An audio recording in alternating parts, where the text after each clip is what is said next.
Tetandise nno anti njogera ku mulimisa kitundu kyaffe kyakubiri bwe tuguddewo leero twogera ku nsonga za kulima na kulunda. Jjukira nti twogera ku bulimi bwa nnaanansi. Ojjukira bulungi tetwakoma wiiki ewedde nga tukulaga ku bw'otandika okutegeka ennimiro, bw'otandika okusimba.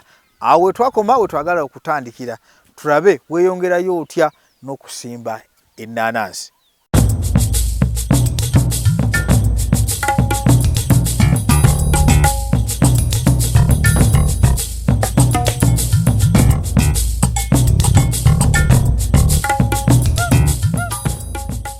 Tukwaniriza ku Bukedde ate mune tunaakoowa kino kyekitundu ekyokubiri akulaba mubuuzeeko neera muddemu obweyanjulire manyi TV ebeera n'abalabi abapya kaakati abaakulaba luli leero si be balaba. Neeyanziza mukama wange mwami Serinnya mukama nno gunvaawa munaaye buli omu aba mukama wa munne mu ngeri ye.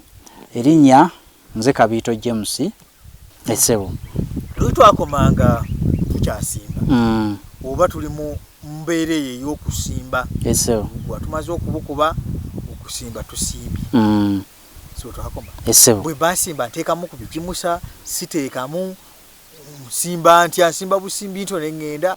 Kaakati bw'oba osimba tikikwetaagisa nnyo bigimusa naye bwe twali twanjula ku pulogulaamu ewedde tetwayogera nnyo ku ttaka naye ettaka lino kyalibadde kimu ku bikulu ekisalawo oba ogenda okuyikozesa nnyo ebigimusa bingi naye ng'ettaka singa liba liyiikayiika tikikwetaagisa nnyo bigimusa bingi.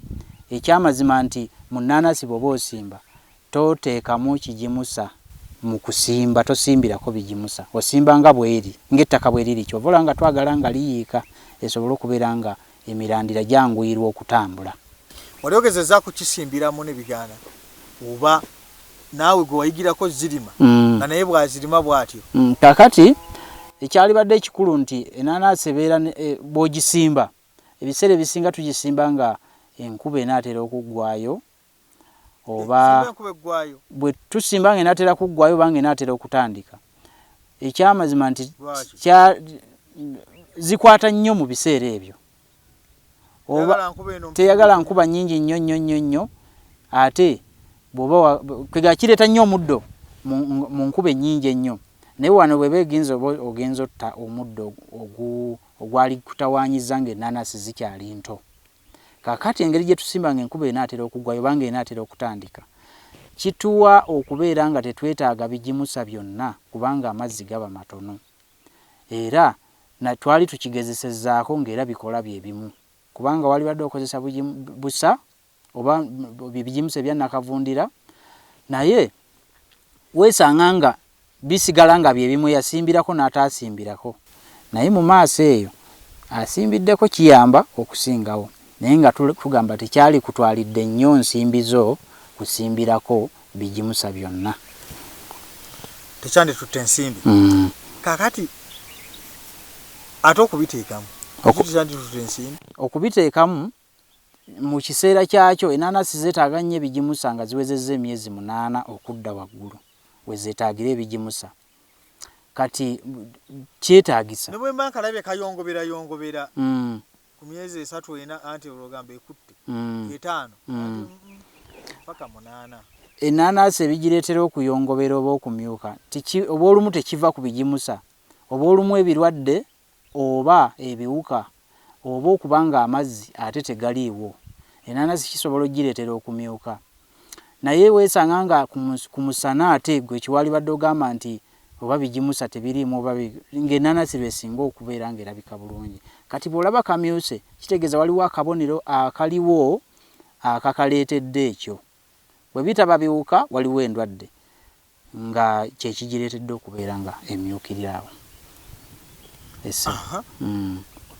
Ebigimusa nteekako ku myezi 8. Ku myezi 8 okudda waggulu. Katugireyo tuvaayo tuzze wano kakati maze okugisimba ntandika kugirabirira ntya?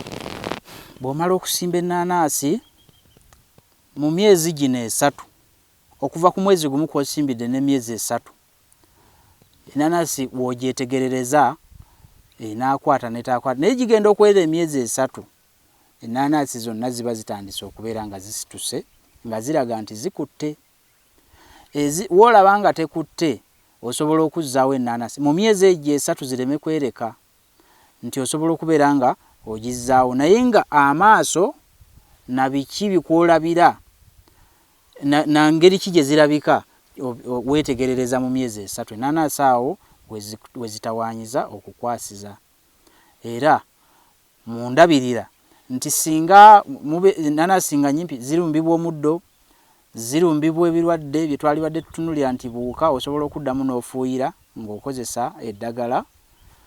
Era oyinza okutabulamu ebigimusa ebyo eby'amazzi, bw'otabulamu eddagala ery'ebuuka n'otabulamu n'ekigimusa eky'amazzi n'ofuuyirako, obuuka ne bufa ate ne kyeyongera okubeera nga kifunamu embeera ekigumya okubeera nga kirabika bulungi. Kati eyo emu ku ndabirira y'ennaanansi ento ezaakasimbibwa. Bwe nabadde mu nnimiro eri nalabye nga musimba ennaanansi muziwunzika. Kanate bwe ntunula ndaba ziyimiridde, mwe muddayo ne muziyimusa. Oba ye ensimba. Ensimba buli muntu abeera n'enkula ye ey'okusimba, nti ekireetera ekyo enkumbi ebeera yeewunze, yo yennyini ebeera yeewunzise. Kakati bw'osima eteekayo engeri y'akantu akabeera nga kalinga akaserengeta gy'ova. Kakati bw'oteekayo ennaanansi, enkumbi eyo okumpi weegenze ng'etambula, n'ennaanansi bwe yeeweta, naye abamu asobola okuzzaayo ettaka n'eyimirira bulungi. Naye bw'ebeera nga wagisimba yeewese, era ennaanansi bw'ekwata etambula bulungi n'egenda mu maaso, tewali kigikosa okuggyako okuba nti gw'ogiraba ebeera yeewese, naye nga teba na mutawaana, etambulira ddala bulungi. Essebo. Ekirala ate ne mu by'ensimba nti bw'obeera nga wazisimba mu nsimba etali nnuŋŋamu nga okyali mu bino eby'endabirira, awo olabya nti naye wano nasimba ebbanga nga ddene, wano ebbanga nga ttono. Kiri kyewambuuza ku mulundi guli nti ennaanansi ndaba ntya nti ebbanga lino sikubye ppanvu oba sikubye ttono. Kakati awo ogenda weegendereza, amabanga agamu gasobola okuba manene n'ogenda ng'ogafunza, gasobola okubeera nga matini n'ogenda ng'ogakola ki, ng'ogagaziyaamu. Ennaanansi mu ndabirira yazo mu myezi egyo 3 kyalibadde kikulu nnyo okubeera nga toziggyako maaso. Bw'otunula amabanga g'ennaanansi oli ayinza okulowooza nti oba temusimbwamu kintu kirala, n'ate nalabe muyinayo ki watermelon. Kakati ebyo oba ezo zikuliramu zitya? Ekirungi nti ennaanansi n'ebirime ebirala tebalina buzibu, okuggyako nti bwe kiba nga kisakaatira okumala ebbanga ery'emyezi 3 okudda waggulu, kiyinza ogikosa. N'ennaanansi bw'ogisimba ku myezi gino 3-4 ebeera nayo tennaba kukwata bulungi. Kati biri ebirime ebirala nga ebyenjawulo binyeebwa, watermelon, bijanjaalo, kasooli n'ebitooke, osobola obisimbamu naye nga weegendereza nti ojja birabirira bulungi bireme kufuuka muddo ogunaakosa ennaanansi yo. Osobolera ddala okubisimbamu ne bikuwa akasente ate akayinza okuzirabirira mu maaso eyo, tewali mutawaana.